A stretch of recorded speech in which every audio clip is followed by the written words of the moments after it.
Hey, Curse One, my Master One, April Breezy, Team JB.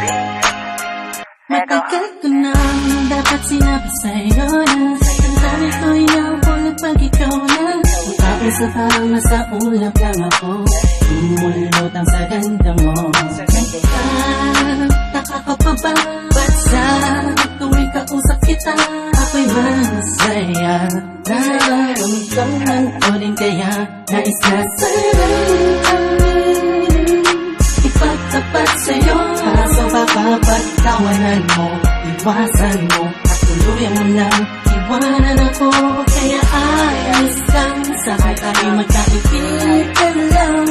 Ayoko na mabago kung anong meron tayo ayaw dito sa mundo. Paano kung sasabihin ko sa'yo ako ay may gusto? Baka anong isipin mo kung aaminin ko sa'yo? Bakit kaya ako mahirap pagtingin sa'yo? Di ko nang maaaring natatakot pagtuloy. Ano ka lang, mga bata pa tayo ay hindi ko naisip ang mga mali. Pero bakit ngayon di ko maibulong ang mga gusto sabihin ng mga ngiti? Dahil baka naman magalit ka, magtatangkain aminin na sa'yo lang may gusto. E kaibigan lang kasi sakit ang pagtingin mo. Minsan ang talikuran na naramdaman, kung hindi pa pwede huwag mo sanang layuan. Alam ko na alam mo, dama ko na dama mo. Sana'y kayang-kaya ko na aminin ko sa'yo na sadyang nakakabigan. Sa puso mo ay nais ko nagari. Kung pwede ko lamang sa kupay ko, pwede dayain ko, pwede pasukin naman ang dami na di ko maamin. Dadaan ko na lang sa Paano kung panalangin. sasabihin ko sa'yo ako ay may gusto?